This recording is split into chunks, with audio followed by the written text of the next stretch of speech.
Qué rico volver a verlos esta semana. Estuvimos un poquito suspendidas por varias cositas, pero aquí ya estamos de vuelta, echándonos de menos.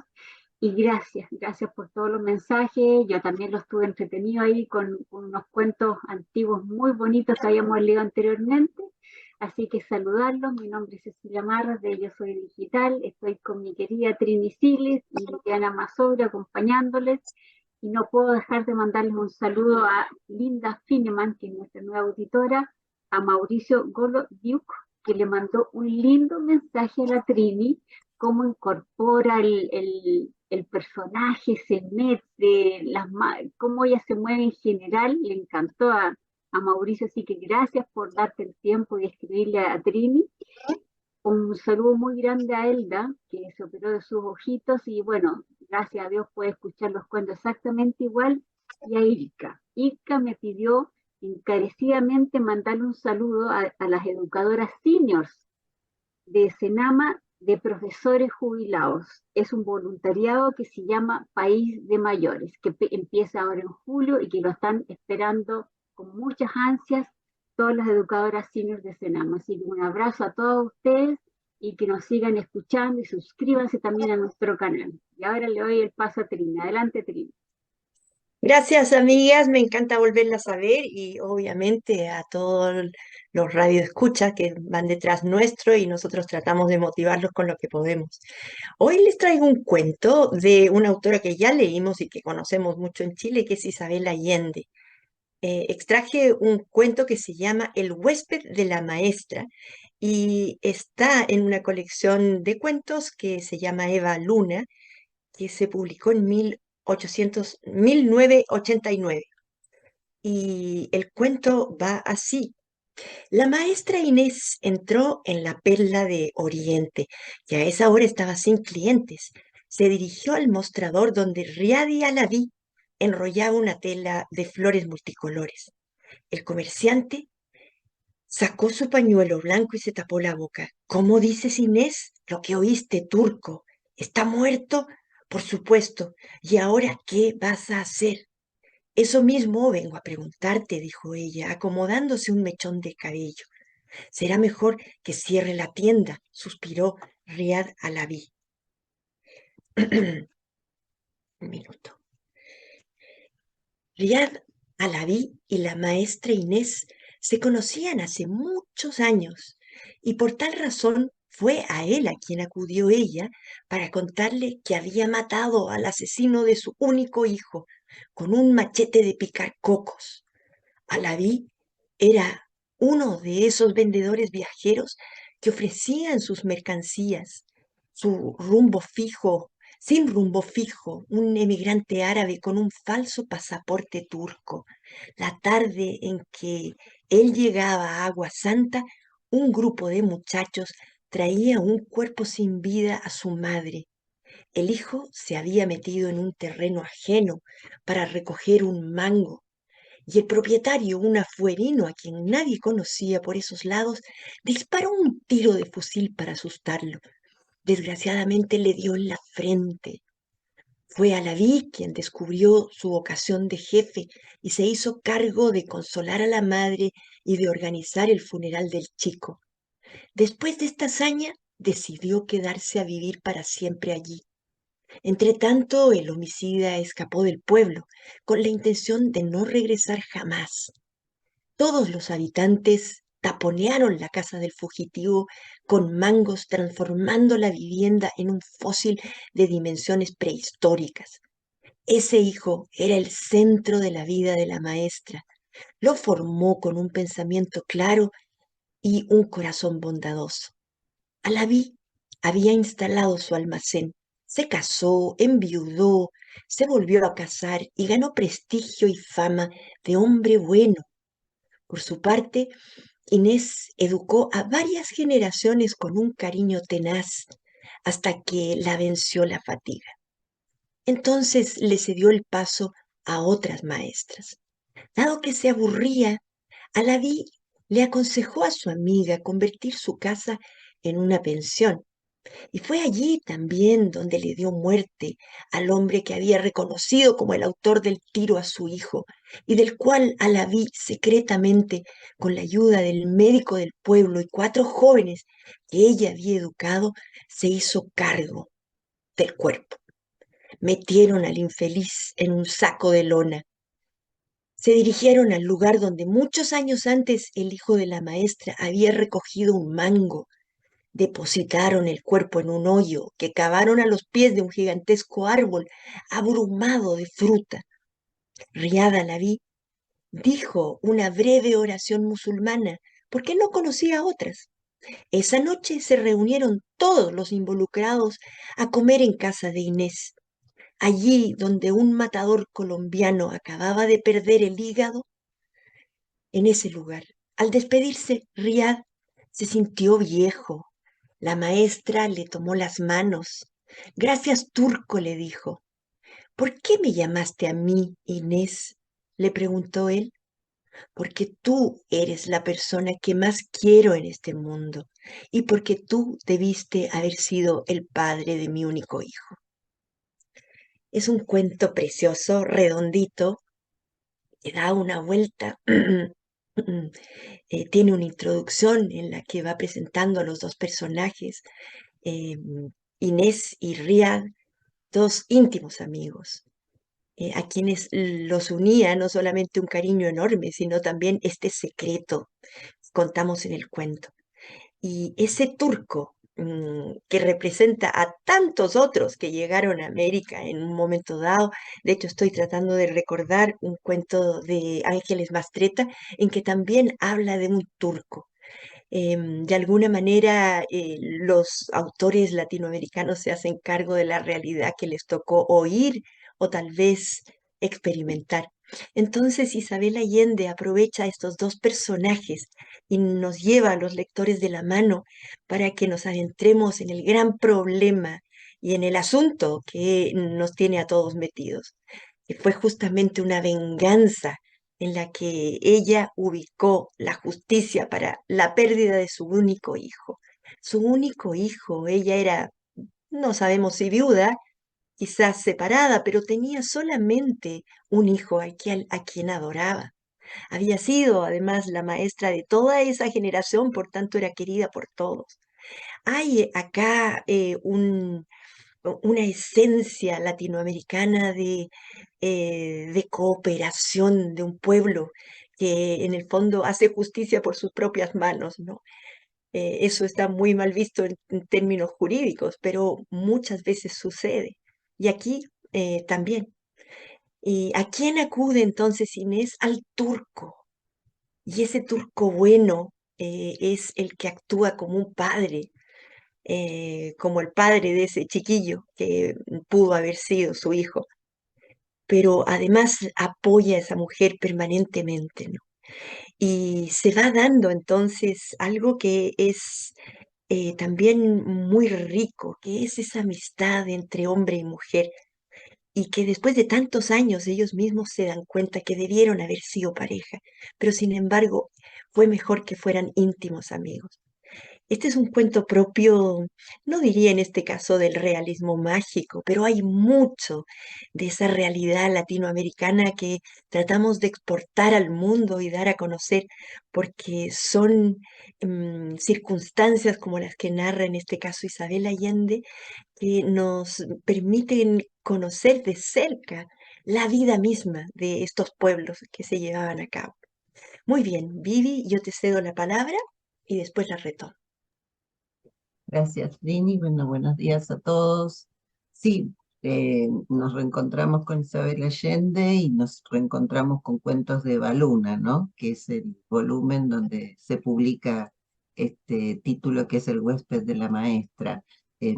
Evaluna originalmente es una novela que tiene mucho de realismo mágico, porque Eva es una especie de Sherezade latinoamericana, ¿no? Que a través de 23 cuentos que le va narrando a su amante, que se lo pide especialmente una noche, va hilvanando historias de amor, historias de violencia, de venganza, eh, historias filiales, historias de pareja, es decir, hay una frase que dice Isabel Allende que por sobre todas las cosas está el amor, no en este cuento, sino en una entrevista, ¿no? Que es el que puede, y creo que estamos todos de acuerdo, ¿no? Solo puede salvarnos el amor cuando le damos el espacio para que se pueda desarrollar. Así que bueno, una buena sugerencia sería que nuestros lectores retomen o lean Eva Luna, la novela, y después incursionen en los cuentos porque muchos, por ejemplo, acá nos encontramos con la maestra Inés y con el turco, eh, que son personajes que ya aparecen en la novela, ya los vamos conociendo allí. Entonces, es como yo siempre digo, encontrarse con seres queridos, con seres que nos han acompañado, con amigos, amigos de escritura, amigos literarios, ¿no? Y esto, como bien nos dijo Trini, fue publicado en 1989, Cuentos de Baluna, y, y Eva misma dice que su nombre significa vida. Ella es una huérfana que la pasa muy mal a lo largo de su vida, pero que en ese proceso aprende muchas cosas y que es como que se construye a sí misma, llegando a ser una mujer que puede tener una buena vida. En el caso, a mí me llamó mucho la atención el título, ustedes saben que yo soy maestra, profesora, así dije, el huésped de la maestra, qué raro que nuestros alumnos no son huésped, ¿no? Son algo más cercano, más próximo, pero acá detrás del huésped se esconde una historia terrible. Yo recordaba la famosa frase, no hay que volver a la escena del crimen, que es un poco lo que hace este afuerino que desafortunadamente por proteger su plantación de mangos dispara y como dice Isabel Allende, le dibuja un lunar negro en el centro de la frente a su hijo, cosa que yo imaginaba el dolor de esa madre y todos los críticos y analistas vinculan un poco este cuento de la pérdida del hijo con la desgraciada pérdida que sufrió Isabel Allende de su propia hija Paula, ¿no? A través de una enfermedad llamada porfiria. Y de alguna manera, así como a la maestra le traen su hijo muerto, Isabel Allende estaba en una actividad y ahí le avisan que su hija, que ya estaba internada, fallece, con lo cual ella sale desesperadamente para poder estar junto a Paula, ¿no? Y realmente uno siente el dolor de esa madre, de este hijo, que según cuenta el propio cuento es hijo de un amor fugaz, no se sabe muy bien quién es el padre, por eso es muy llamativo ese remate que nos contaba Trini, que el turco debió, ¿no? Por sus condiciones morales, por su sabiduría, por su entereza y su decencia, ser el padre de ese hijo, pero no deja sospecha alguna, no es el padre porque está muy interesante esa frase cuando dice que el día que el hijo fue asesinado, justamente el turco hacía su entrada en Agua Santa, que es el pueblo donde se ubica la acción, que también aparece en la novela, ¿no? O sea, es yo lo busqué, es una aldea de Ecuador, no sé si, pero se combinan, como decía Trini, como una gran nación sudamericana, porque, por ejemplo, yo estuve en Colombia y recuerdo unas maravillosas plantaciones de mango que parecía que los árboles iban a doblar bajo ese peso.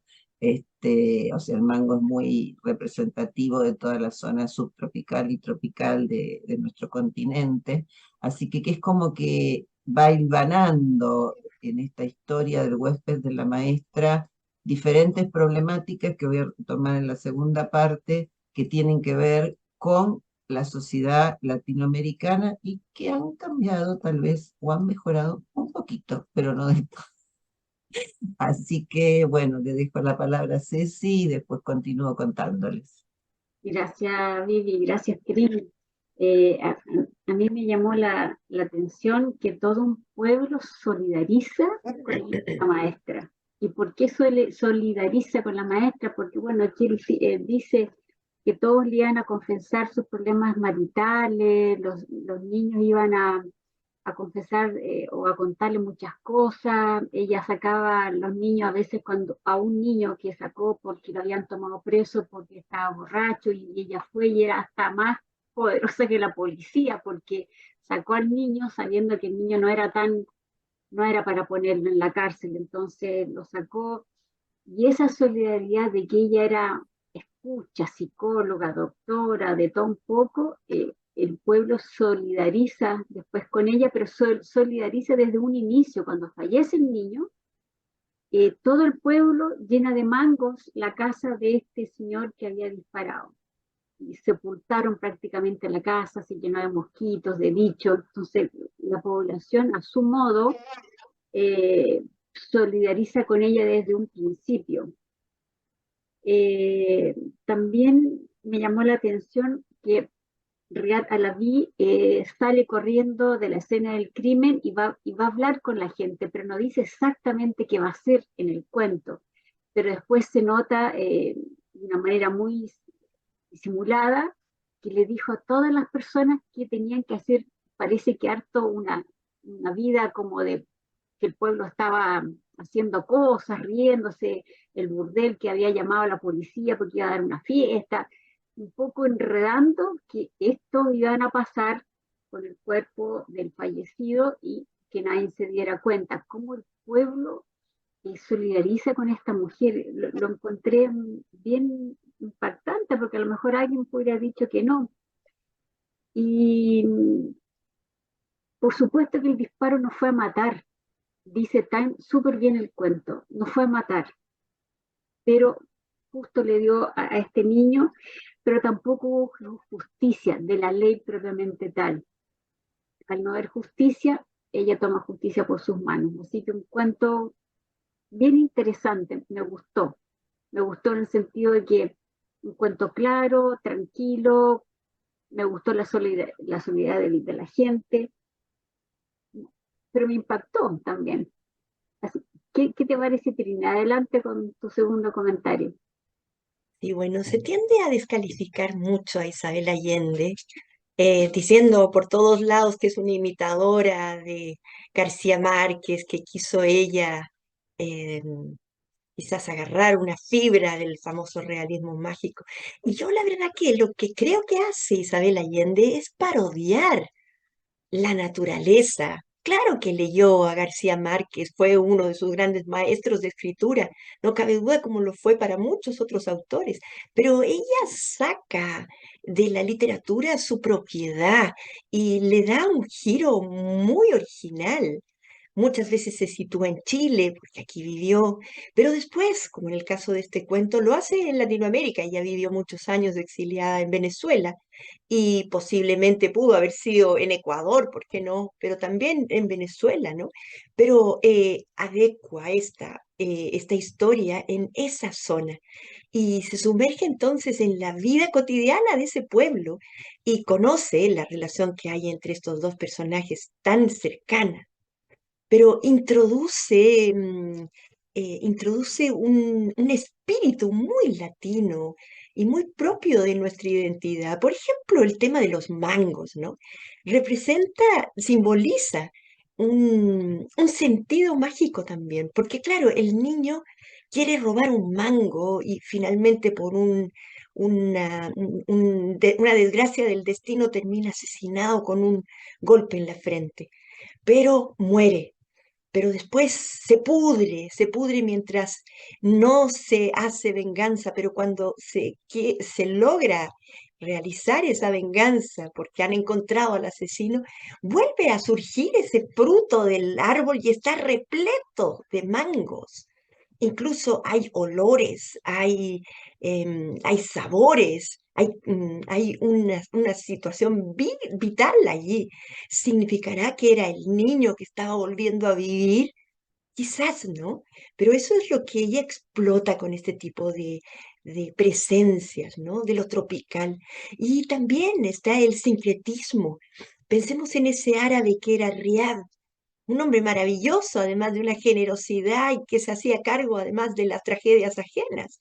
Y él lo solidariza a tal punto que él lleva a cabo la situación, incluso el entierro del asesino, ¿no? Pero después todos se callan, como manifestando solidaridad hacia la maestra. Es posible que todos intuyeran que efectivamente se mató a ese hombre, pero nadie habló sobre ello. Hay otro aspecto a propósito del sincretismo del que hablaba.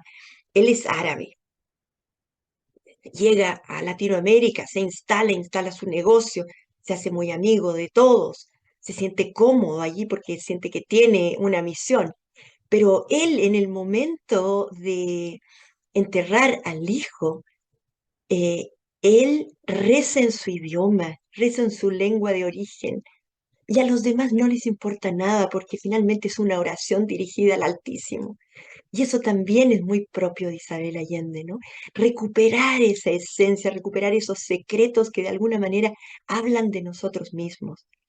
Y finalmente el desenlace, que lo encuentro precioso, ¿no? Porque después de tantos años y producto de un secreto en el que ellos conviven, participan, que es la muerte del asesino, que ella le ha dado muerte finalmente, pero ella le confiesa a él, tú debiste haber sido el padre del hijo que yo perdí, porque había en el fondo una gran admiración, pero ella se da cuenta que debió haber sido su amor. Sin embargo, no se dieron las condiciones para que eso fuera. Capaz que se amaran, no se sabe, pero al menos por lo que él manifestó con su comportamiento, le hizo ver que él era el verdadero padre, ¿no? Es un cuento redondito, pero además con un estilo muy tropical, muy lúcido, pero muy colorido, en el que las metáforas, las imágenes, los recursos literarios cobran mucha vida, por ejemplo, al describir a los personajes o describir los momentos eh, culminantes que hay en la historia, ¿no? No, Isabel Allende, con este cuento al menos, que resulta ser muy latino, porque tal como les dije, yo me acordé mucho de Ángeles Mastretta, porque tiene cuentos similares. Por tanto, ¿por qué no decirle también a Isabel Mastretta que imita a García Márquez? Todos imitan a Claro. los autores, a los maestros. Lo importante es que dejen también surgir su propia creación y creo que Isabel Allende lo hace con creces. Muy bien, yo le cedo entonces la palabra a Viri y yo por mi lado me despido. Gracias. Sí, podemos coincidir en algo de similitudes, ¿no? Pero yo rescataría en los cuentos de Isabel Allende, porque se reitera en sus novelas también, la actitud de denuncia velada, como bien decía Trini, en metáforas, en símiles, en bellísimas imágenes literarias, de lo que es la vida de la mujer, de lo que fue y de lo que es todavía en muchas partes la vida de la mujer latinoamericana, porque ella está hablando del feminismo, ¿no? Está hablando de esa mujer soltera que ha criado a su hijo trabajando, ¿no? Y además haciéndose cargo del acompañamiento, vamos a decir, moral de los jóvenes de la aldea. Es decir, ella, a pesar de su tremenda responsabilidad como mamá soltera y como maestra, acompaña a los chicos y acompaña cuando ya no son sus propios alumnos, o sea, cuando ya han crecido, ¿no? Y como el caso que describías del que se ponen preso por beber y ella lo libera de la cárcel. Y ahí vemos algo que es el poder. Yo como maestra en un punto no me tocó esa época ya vivir, pero me identifiqué, porque en algún momento en los pueblos pequeños, la maestra, el sacerdote, el jefe de policía, cuando todavía la corrupción no había invadido tanta cosa, ¿no? Tantos roles, eran las autoridades, autoridades con título o sin título, y el maestro era el referente, la consulta, como acá se ve, de las niñas que comenzaban a noviar, entonces le consultaban a la maestra qué les parecía el candidato o ante determinadas decisiones, y ella asume ese poder y lo cumple debidamente, y será por eso tal vez que dice que en un momento estaba muy cansada, porque habían sido demasiados roles. Y habla del cambio también en la educación, porque dice, llegaron nuevas maestras con nuevos silabarios. O sea, el cambio de método, el cambio de textos, ¿no? Y lo va señalando. Y hace referencia de una manera tangencial a algo que hoy está un poco en la palestra, que es el tema del retiro y la jubilación. ¿Qué hace la gente cuando se retira?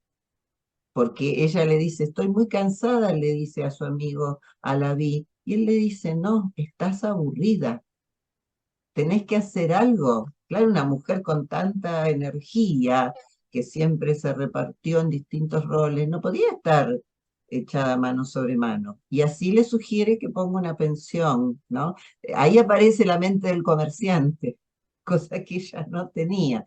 No, sí, porque podés dar, se pueden ubicar en tu pensión los camioneros para tener una noche de relax, y así llega a ser esa pensión una de las mejores, con baño con agua corriente, con hamacas para el descanso. Y aquí viene a dar este afuerino, ¿no? Y también ahí tenemos el tema del machismo, porque en la referencia a la vida conyugal o a la vida matrimonial de Alaví dice, se casó, enviudó y se volvió a casar. Algo así como, no sé, un rito, una rutina que se repite, ¿no? Hasta nos haría pensar, uniéndonos a las ideas de Trini, de que tal vez el amor era entre ellos dos, que él se casaba para cumplir el protocolo, la costumbre de tener una esposa, ¿no? Que se haga cargo de la casa y que lo acompañe. Él como comerciante estaría seguramente muy ocupado. Y una última alusión a la aldea, ¿no? Estas aldeas donde nunca pasa nada, porque son pocos habitantes, todos se conocen. Entonces este evento viene a ser la gran ocasión, que inclusive lo dice en el texto, se recordó por siglos y por siglos ese secreto y se rumoreó y se contó, y compara el bullicio, el movimiento de la aldea como si fuera el día de todos los santos, donde inclusive el cura echa a volar las campanas, es decir, esto de las descripciones, ¿no? De los pueblos, de los pequeños pueblos sudamericanos están como muy bien hechas. Y solo para cerrar, porque realmente a mí me impactó, eh, quiero leer la descripción de la casa cuando la bombardean de mangos. Dice, en pocas semanas el sol, gran protagonista de estas zonas, fermentó la fruta, que reventó en un jugo espeso, impregnando las paredes de una sangre dorada, de un pus dulzón, que transformó la vivienda en un fósil de dimensiones prehistóricas, una enorme bestia en proceso de podredumbre, atormentada por la infinita diligencia de las larvas y los mosquitos de la descomposición. Y más adelante, cuando habla del cadáver, vuelve a hablar de que los mosquitos lo atacaron y del olor del proceso de descomposición.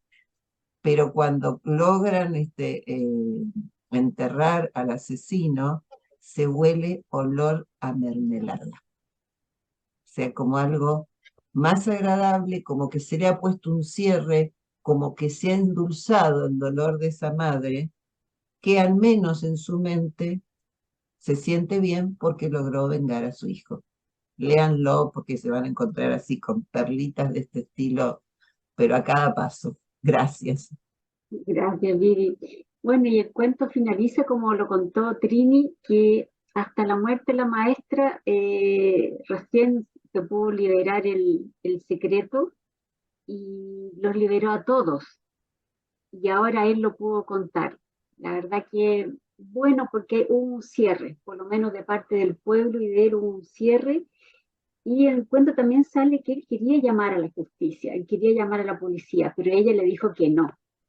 Yo creo que ella sabía que a lo mejor si no, me da la sensación que si no hubo justicia al principio cuando mataron a su hijo, menos lo iba a ver ahora.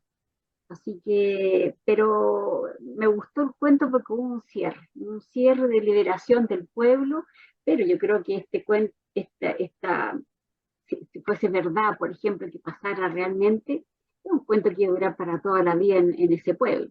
Así que muy, muy interesante. Gracias, Trini, por el cuento. Me asombró porque no pensé que iba a haber un secreto entre medio. Dije, bueno, un asesinato del hijo, después lo más probable una venganza, pero lo que hubo en medio me encantó. Me encantó en el sentido de que me sorprendió. Y bueno, espero que todos lo lean. Si necesitan el cuento, nos avisan. Eh, Suscríbanse al canal, es súper importante que le manden los cuentos a todos sus amigos, vecinos, y suscríbanse al canal porque nos hace bien que a todos nos llegue y se viralice a más personas. Por mi parte también hasta la próxima semana. Gracias por todos los mensajes que nos extrañaron, pero estuvieron bien acompañaditos. Así que hasta la próxima semana y un abrazo muy grande y gracias a mis queridas amigas por el cuento de hoy. Chao, chao. Chao.